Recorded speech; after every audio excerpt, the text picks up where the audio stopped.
خلاصہ بتا دیتا ہوں۔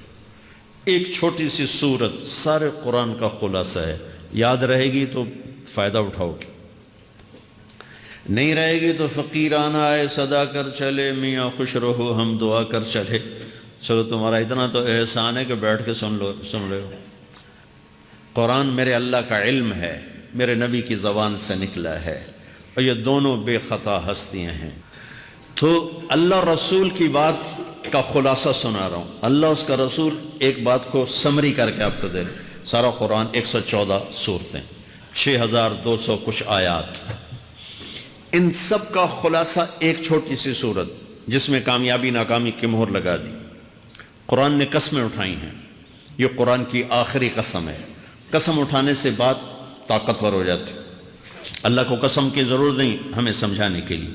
پہلی قسم قرآن کی سورہ نساء میں فَلَا وَرَبِّكَ لَا يُؤْمِنُونَ حَتَّى يُحَكِّمُوكَ فِي مَا شَجَرَ بَيْنَهُمْ، یہ پہلی قسم۔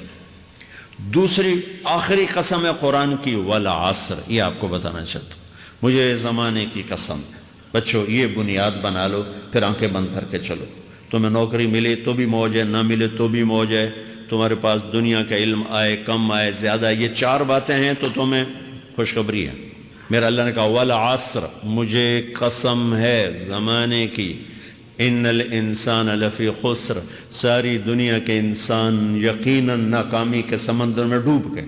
فی کا لفظ بہت خوفناک مطلب دے رہا ہے، یوں دکھا رہا ہے جیسے سفینہ انسانیت ناکامی کے سمندر میں ڈوب رہا ہو، غرق ہو رہا۔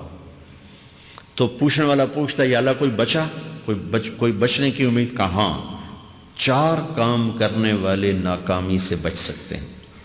اچھا ناکامی کسے کہتے ہیں؟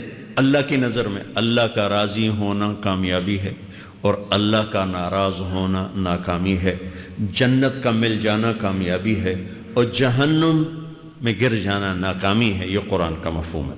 فَمَنْ زُحْزِحَ عَنِ النَّارِ وَأُدْخِلَ الْجَنَّةَ فَقَدْ فَازَ، جو جہنم سے بچ کے جنت میں چلا گیا وہ کامیاب۔ ناکام کون ہے؟ قُلْ إِنَّ الْخَاسِرِينَ الَّذِينَ خَسِرُوا أَنفُسَهُمْ وَأَهْلِيهِمْ يَوْمَ الْقِيَامَةِ أَلَا ذَلِكَ هُوَ الْخُسْرَانُ الْمُبِينُ لَهُم مِّن فَوْقِهِمْ ظُلَلٌ مِّنَ النَّارِ وَمِن تَحْتِهِمْ ظُلَلٌ، جو قیامت کے دن جہنم میں گر گیا یہ ناکام ہے۔ اس مفہوم کو ذہن میں بٹھائیں۔ پیسے کا مل جانا ایک وقتی کامیابی، نہ ملنا ایک وقتی ناکامی ہے، یہ کامیابی ناکامی ہے ہی نہیں، یہ حالات ہیں، امتحان ہے۔ اللہ نے یزید کو تخت دے دیا، حسین کو نیزے پہ چڑھا دیا، تو کیا اللہ تعالیٰ حسین سے ناراض ہیں اور یزید سے راضی ہیں؟ جو انسانیت کے لیے پھٹکار ہو اس کو 3 براعظم کی حکومت مل رہی ہے تو ایک امتحان ہے۔ آل رسول کے سر کٹ کے نیزوں پہ چڑھ رہے ہیں، امتحان ہے۔ میرے نبی کے پیٹ پہ 2 پتھر بندھے ہوئے ہیں، امتحان ہے۔ اپنی روچی کے وشے کو چنیں اور پائیں ان سے جڑی خبر صرف ایک کلک پر۔ ایپ پر موجود ہیں امر اجالا کے ای پیپر جو آپ کو دیتے ہیں موقع 22 سنسکرنوں امر اجالا کی نیمت پترکاؤں کو پڑھنے کا۔ امر اجالا کے ایپ پر جائیں اور شہر چنے کے آپشن پر کلک کریں۔ یہاں ملے گی آپ کو ان شہروں کی پوری سوچی جہاں کی خبریں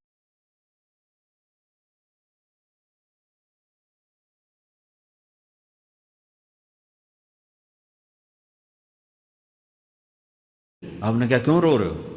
کہ یا رسول اللہ یہ ایران کے بادشاہ، یہ روم کے بادشاہ سونے کے برتنوں میں کھانے کھاتے، زربفت کے بستروں پر وہ آرام کرتے ہیں، اور آپ 2 جہان کے سردار ہو کر یہ حال۔ آپ نے کہا عمر ان کے لیے دنیا میں، ہمارے لیے آخرت میں۔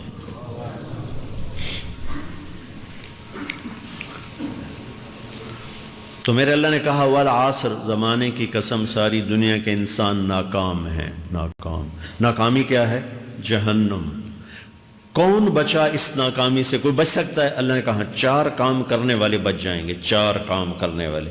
الا الذین آمنوا، جو ایمان لائے۔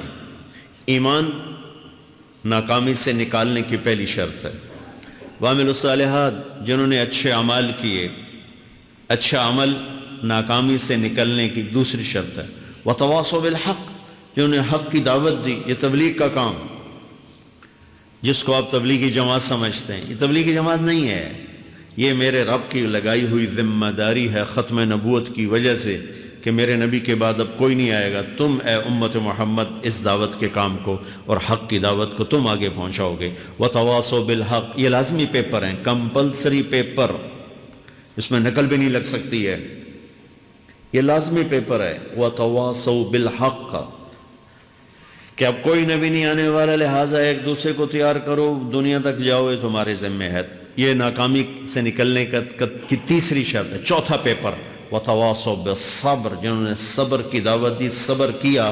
میرے بچوں، میرے عزیزوں، میرے بھائیوں، یہ 4 ضروری پیپر ہیں اپنی دنیا اور آخرت کی کامیابی کو حاصل کرنے کے لیے۔ یہ 4 ضروری پرچے ہیں دنیا اور آخرت کی ناکامی سے نکلنے کے لیے۔ والعصر، مجھے زمانے کی قسم، کیونکہ زمانہ گواہ ہے، زمانے کے اندر فرعون، قارون، حامان، شداد ڈوبے، برباد ہوئے، تباہ ہوئے، زمانے کی قسم۔ والعصر، مجھے عصر کے وقت کی قسم۔ یہ کیوں کہا؟ یہ ایک مطلب بیان کیا جاتا ہے، والعصر کے وقت کی قسم، کہ عصر کے بعد دن چھپنے میں ٹائم تھوڑا رہ جاتا ہے، تو اس وقت کاروبار میں بھی تیزی آتی ہے، سفر میں بھی تیزی ہوتی ہے، جلدی گھر پہنچیں، جلدی گھر پہنچیں۔ تو اللہ تعالیٰ ایک اشارہ فرما رہے ہیں والعصر، کہ تمہارے پاس بھی ٹائم تھوڑا رہ گیا ہے، یہ میری بات سن کے جلدی سے عمل کر لو، ٹائم تھوڑا ہے، جلدی سے عمل کرو، ٹائم تھوڑا ہے۔ پھر یہ صورت اتری عربوں میں، عربوں میں لڑائی کا ماحول ہے، ڈاکہ کا ماحول ہے، قتل و غارت کا ماحول ہے، تو عصر کے قریب مسافر قافلے تیز ہو جاتے تھے کہ جلدی سے کسی ٹھکانے پہنچیں تاکہ دشمن کے حملے سے محفوظ ہو جائیں۔ تو اللہ اس پس